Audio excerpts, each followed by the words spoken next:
Hi, I decided to properly light a video this time. Do you ever look at your personal glowing rectangle and feel the mixture of stress, anxiety, anger, and depression? Well, maybe you should look at the rectangles that don't glow, by which I mean book! I read a bunch of books last year. 10 of them to be specific. If I hold up a physical book, it means I read it physically. If I don't, it means it was an audiobook or an ebook, and you'll never know which one. If you think audiobooks don't count as reading, leave a comment telling me how interesting and annoying you are. These are my 10 favorite books I read in 2025. I'm pretty sure none of these actually came out in 2025, but here we go.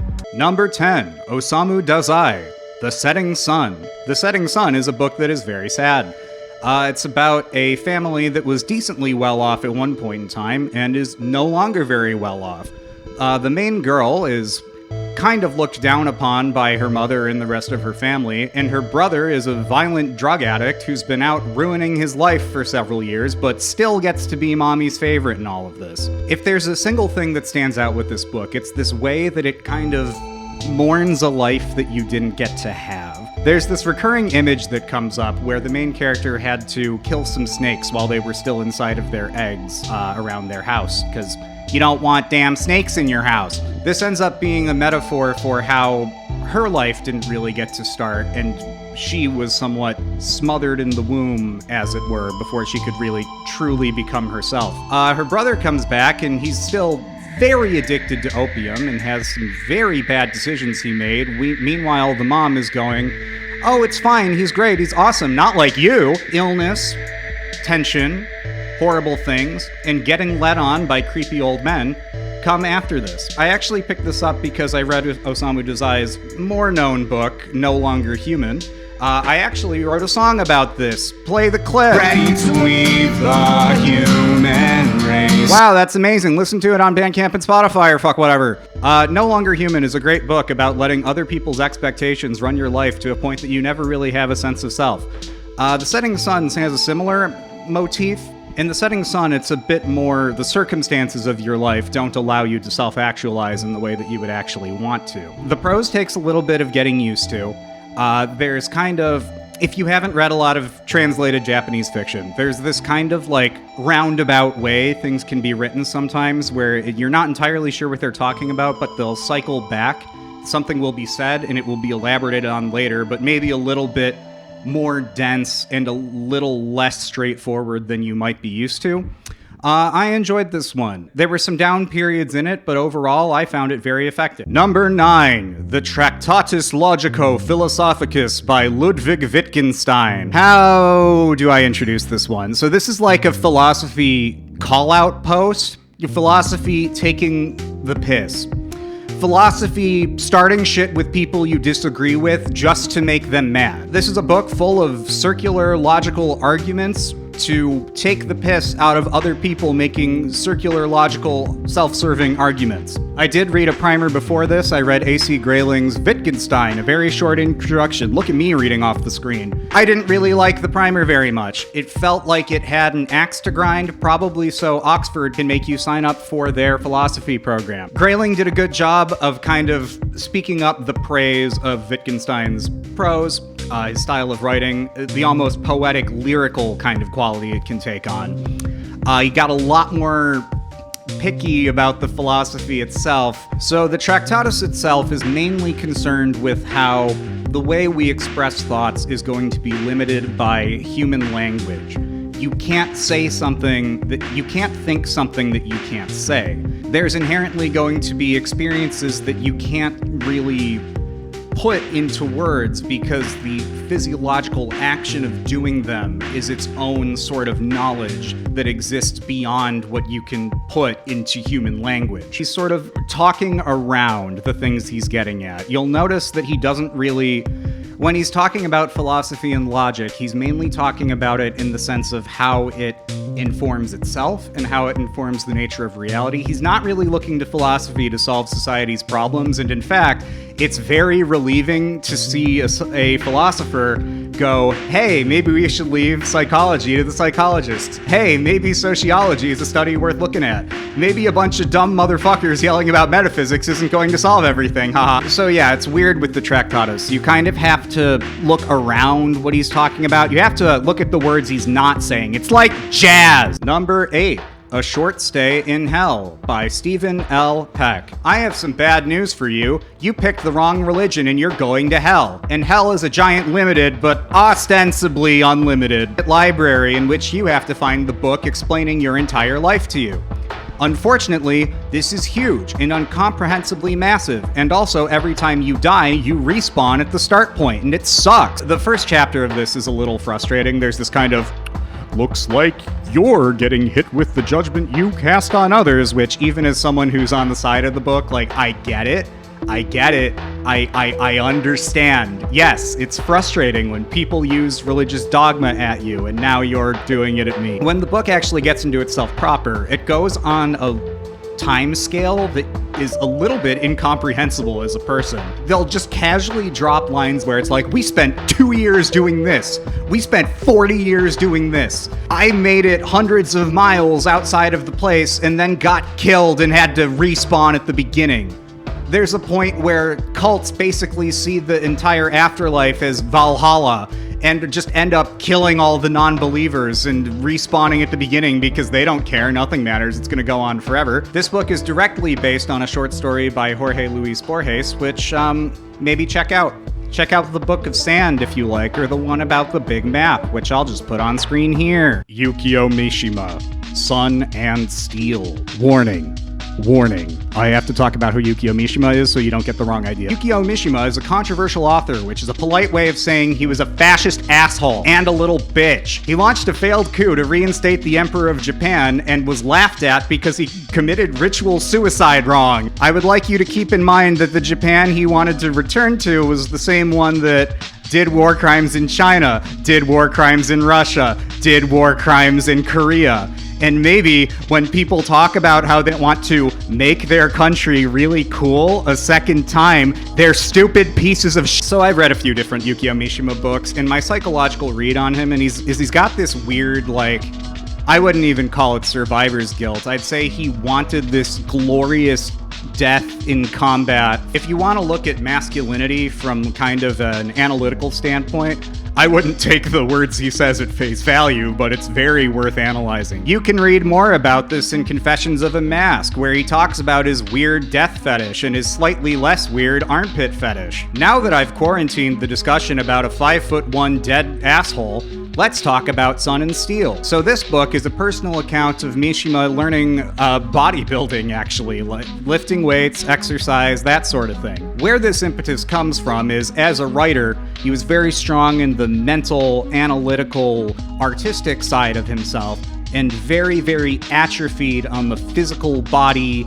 action sort of thing. He emphasizes it as this disconnect between the world of words and the world of physical action, which actually kind of goes back to what I was talking about with the Tractatus. Ultimately, the quest of getting jacked ends up being partially his self-improvement stupid crap, but also this way of circumventing the mind and body problem, to make his mind and body be more united with one another. There's a lot of great sections here about how, like, in lifting weights, he had to take on quality of the weights, and that there were experiences of, like, moving his physical body that could not be described in word because they can only be understood by doing them. Like, if you never drank water and I told you what drinking water was like, you wouldn't understand. But if you drink water, you'd be like,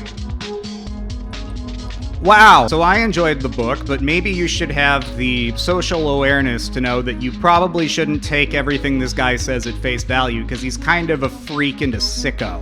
There's a point where he talks about flying an airplane for the first time and compares it to ejaculating in a very literal, direct way, which can kind of tell you where his mind is at. Number 6. Authority by Jeff Vandermeer. Have you ever worked a corporate job where your actual tasks don't amount to anything and you feel so distanced from the actual work being done to a point that it feels like decisions are being made by a shark in a tank in a lab millions of miles away instead of by you?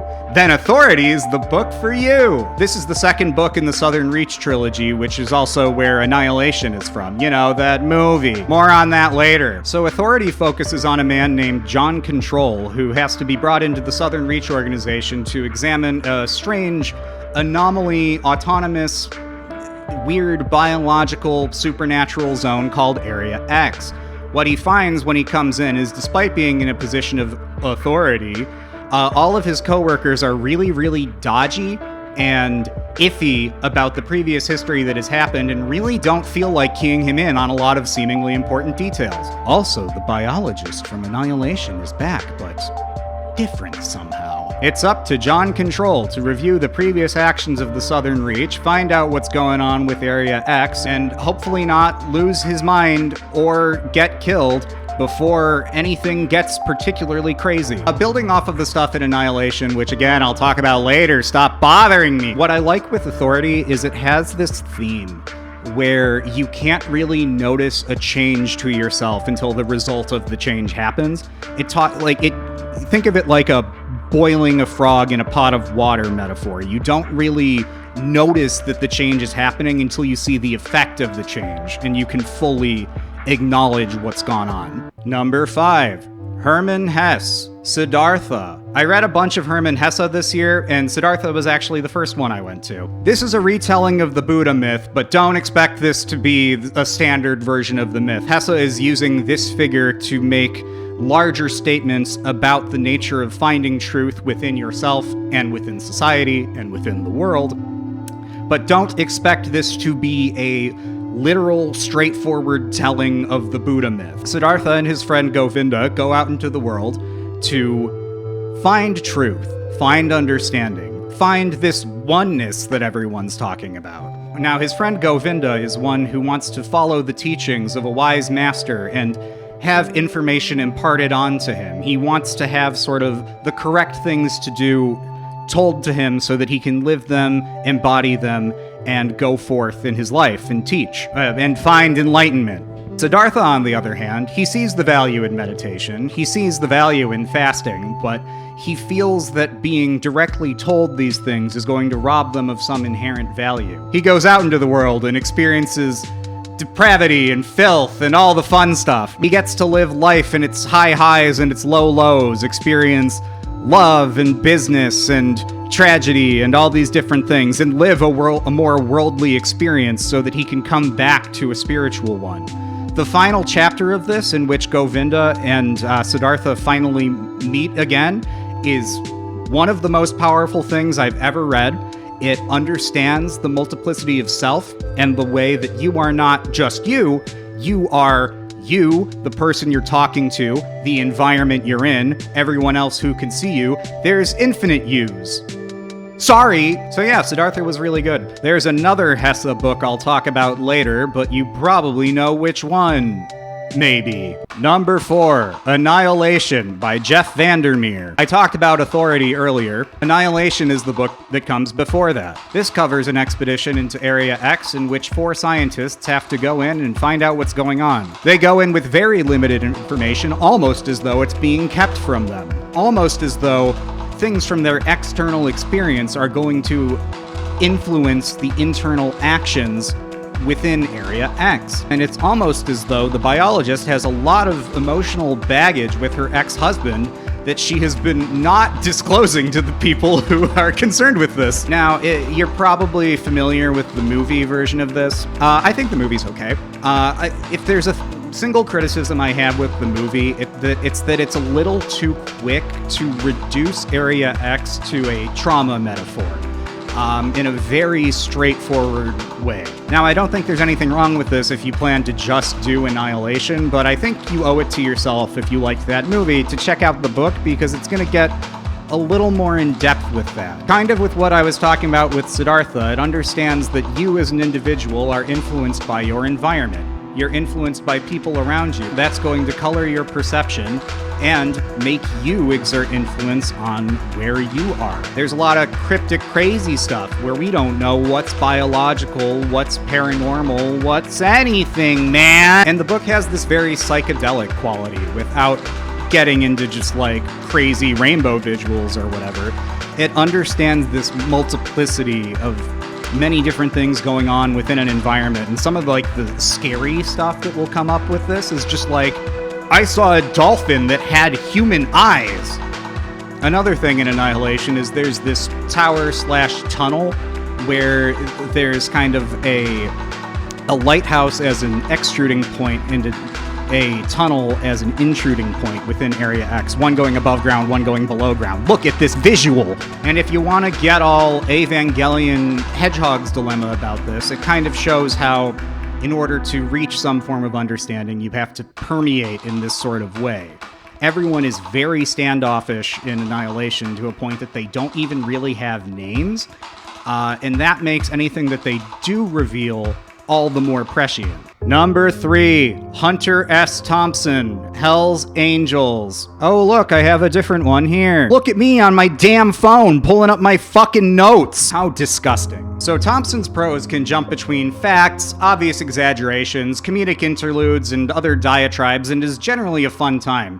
It's really weird to read this book and see the Hell's Angels go from kind of this ragtag group of delinquents to holding press conferences to talk about how cool and tough they are and how they're actually really important guys and not just some drunk idiots. In a few short years, these random criminals go from being folk heroes to holding press conferences, getting even more strange with their bizarre rituals and extracurricular activities. If you're wondering what in the American psyche caused the public to see racist biker gangs as like folk heroes, I would like to remind you that America is incredibly cruel and stupid. The anti-intellectual and revenge-oriented worldview of the Hell's Angels will be disturbingly familiar to anyone living in current year, okay? At the end of the day, the dumbest and angriest motherfuckers on the planet find that they have more in common with the cops and mainstream power structures than they do with any kind of justice or alternate living or improving any situation they're put in. You'll see that the Hell's Angels like to talk about how they're all outside of authority and all that, and then lick the boot of authority when it's convenient for them. I like that there's a whole section on this where Hunter S. Thompson talks about how most people who were saying that they were Hell's Angels at the time were not Hell's Angels and were just trying to cash in on the cachet. It was a very small group, mainly localized to California, despite being sort of a wide cultural thing.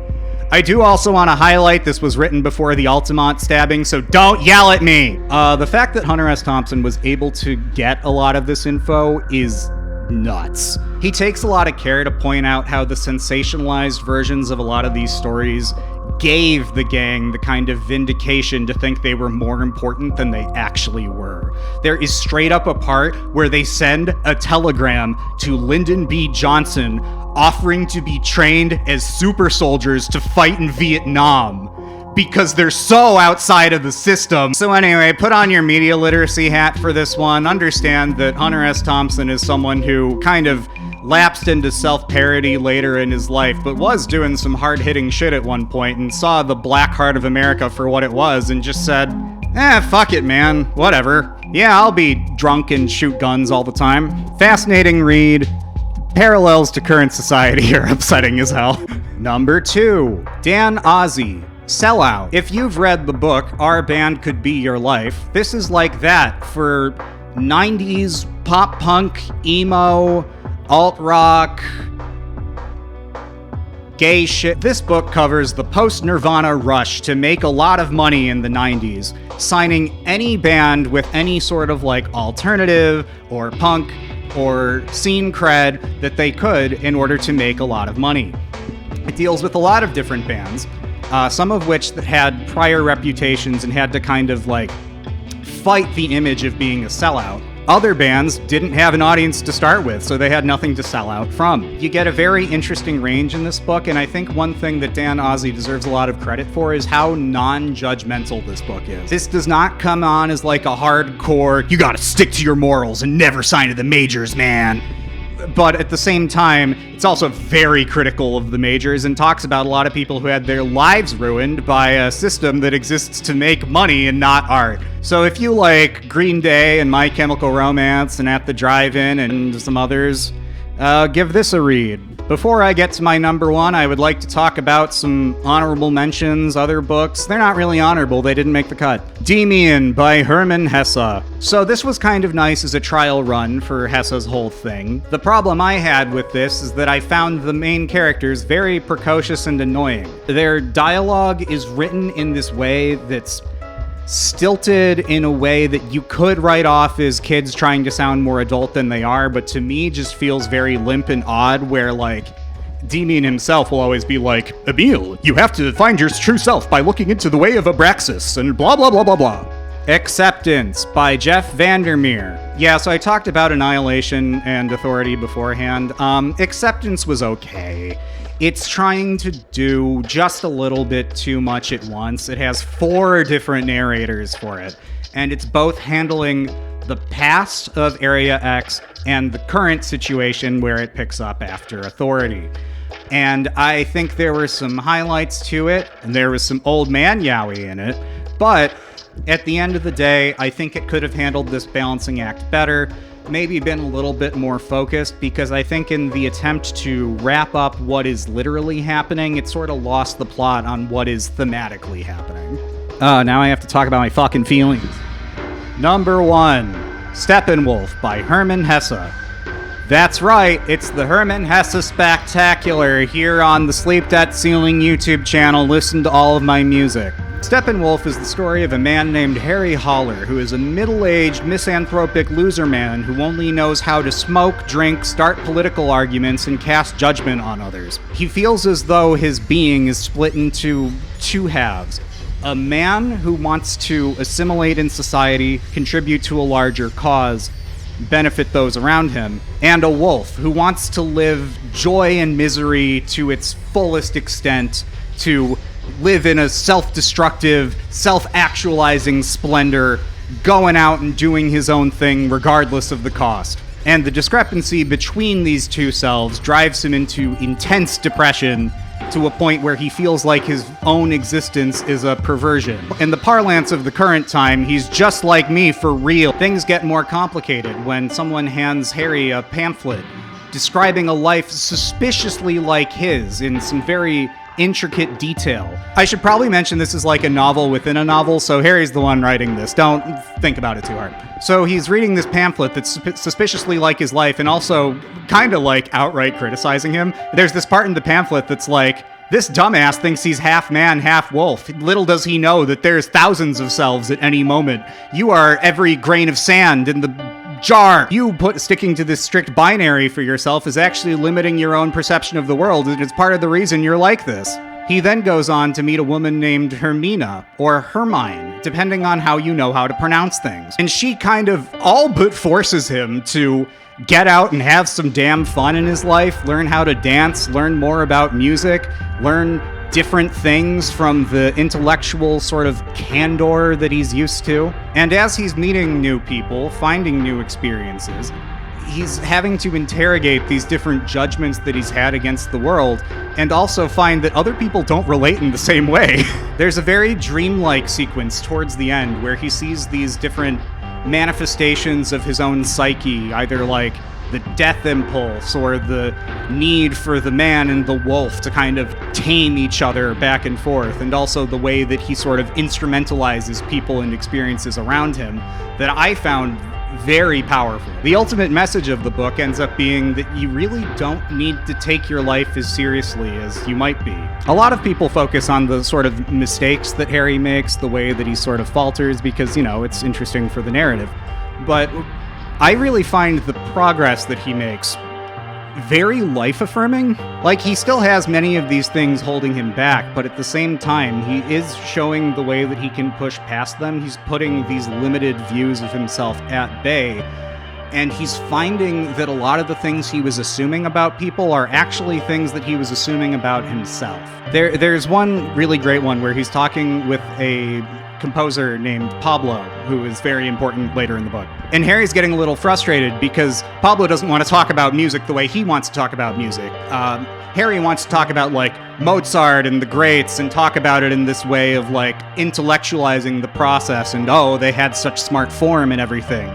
Where Pablo is a lot more experiential about it. Going all the way back to the Tractatus again, he's talking about how you just feel emotionally what is happening to you. You can intellectualize it all you want, but this can sort of cheapen the phenomenological experience of listening and participating. So yeah, I really loved Steppenwolf. It's one of my favorites now. Go check it out! I really hope I said enough here, because I'm running out of fucking battery on my camera. Hi, I have a band called Sleep Debt Ceiling. You can listen to our music on Bandcamp and all the stupid streaming services. I have a new EP coming out March 13th. It's called Worship the Disease. It's about how society sucks. It's about cruelty in America and how the government keeps doing it. Follow me on Instagram and Blue Sky and subscribe and like the video and tell me if there's other books I should read and tell me what books you read and tell me books. Say everything about books.